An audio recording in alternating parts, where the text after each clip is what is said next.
Yellowstone Season 5, Episode 10's opening risked cheapening John Dutton IE's death. Yellowstone Season 5, Episode 10, entitled The Apocalypse of Change, opens with a scene that could have cheapened John Dutton's death. John's fate in Yellowstone was written in because of star Kevin Costner's departure from the popular neo-Western, necessitating his character's absence be explained. The discovery of his apparent suicide, later revealed to be murder, in Episode 9 set off an explosive storyline in which Beth Kelly Riley declared war on Jamie Wes Bentley. However, this storyline was not immediately followed up on during the Apocalypse of Change. The newest episode of Yellowstone Season 5, Part 2 eventually returns to the present, where Beth threatens Jamie in his office and then calls Case, Luke Grimes, to say that she has all the confirmation she needs about their adopted brother's involvement in John's death. However, the first half of the episode again takes place in Texas and does not appear to have any relevance to John's murder, although one key event seems symbolic of the fight ahead. The Apocalypse of Change begins in Texas. Though the timeline is not immediately clear, it is a flashback to several weeks before John's death. In the opening sequence, Teeter, Jennifer Landon, is paralyzed with fear when she awakens to find a rattlesnake on her chest. The men help rid Teeter's tent of the snake and quickly discover that they set up camp on top of a viper's nest. Several crew members elect to sleep in the truck.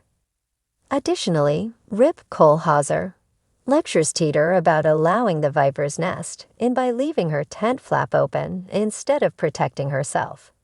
This scene is not tied directly to John's murder, but has symbolic importance.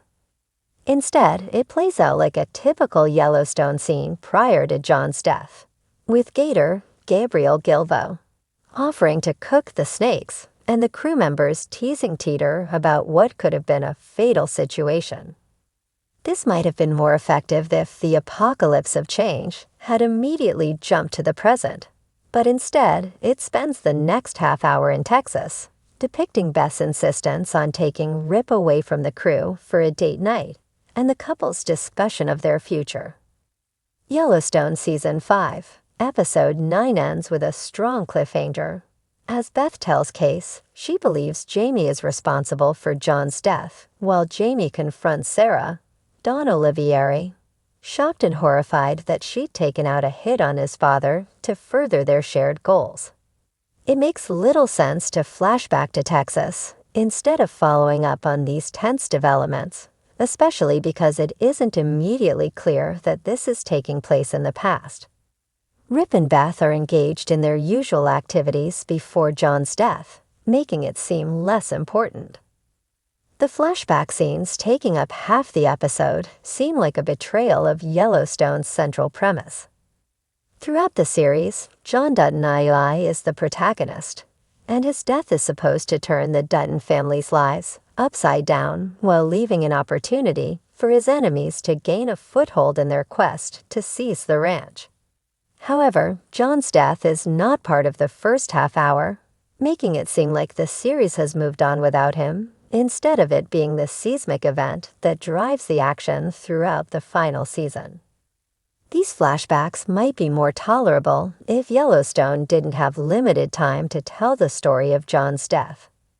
There are only 14 episodes in the final season total, so after the Apocalypse of Change, there are only 4 installments left. Therefore, there is no time to waste, and every minute spent in Texas in the weeks before John's death is a minute not spent moving toward the climax of this story and wrapping up the series.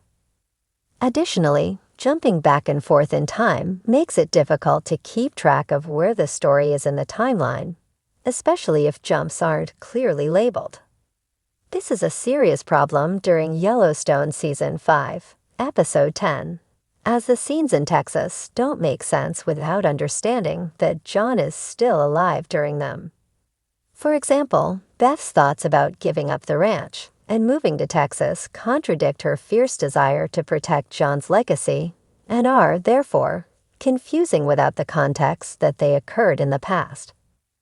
The flashbacks with Beth and Rip would make sense if the rumored Yellowstone Season 6/sequel comes to fruition, as it could be set up for the new season or series following these two characters.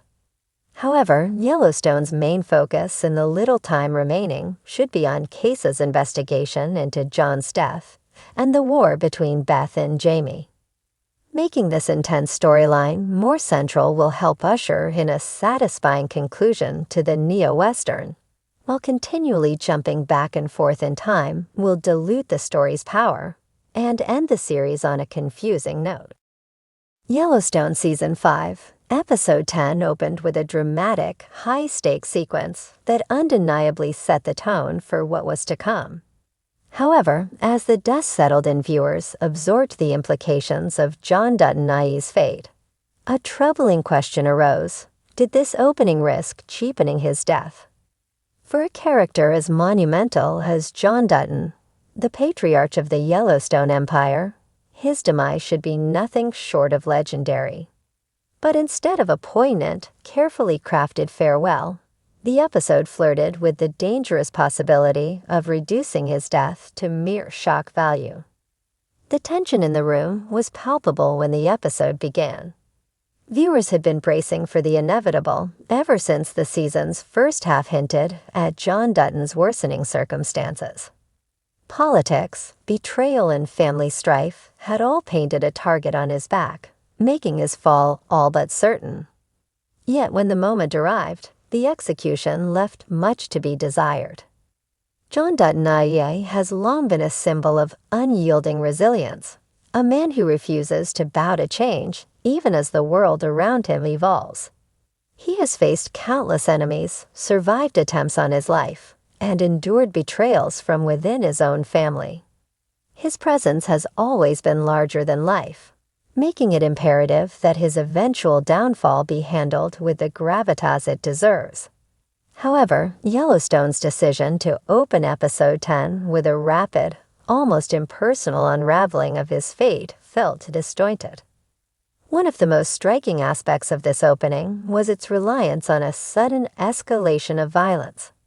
While Yellowstone is no stranger to intense action and brutality, the manner in which John's death played out lacked the emotional weight expected for such an iconic character. Instead of a slow-burning, tension-filled lead-up to his demise, the show opted for an abrupt, almost transactional execution of his fate. It was as if the series was rushing to cross off a major plot point, rather than allowing it to breathe. This hasty treatment of John's death risked undercutting the significance of his journey. For a character who has been the heart of Yellowstone, his death needed to be more than just another casualty in the ongoing battle for power. The emotional stakes should have been heightened, with ample time given to explore the impact on those closest to him: Case, Beth, Jamie, Rip, and even the ranch hands who have long looked up to him. Instead, the show seemed more focused on propelling the plot forward, rather than allowing the weight of his absence to sink in. Another misstep in this opening was its reliance on spectacle over substance. While the visuals were striking, with sweeping shots of the Dutton Ranch serving as a reminder of John's legacy, the scene itself lacked the intimacy necessary to make his passing truly resonate. There was little room for reflection or mourning, making it feel like the show was more concerned with the aftermath rather than the moment itself.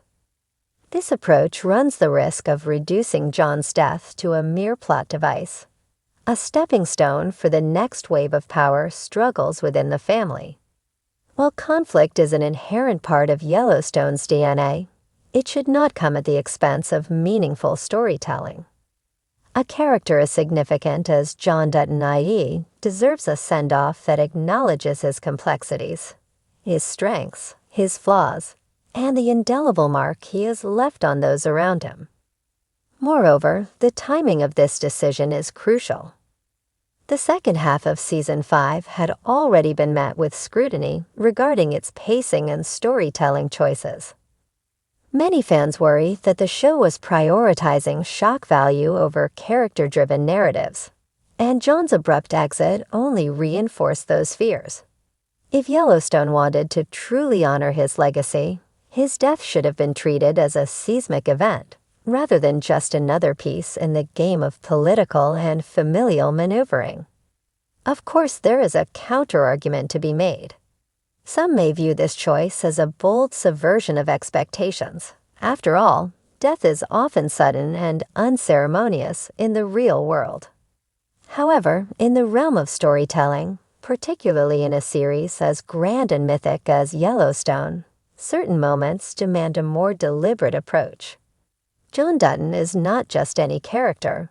He is the foundation upon which the show was built. His passing should feel like an earthquake, shaking the very core of the narrative, not just another moment of chaos.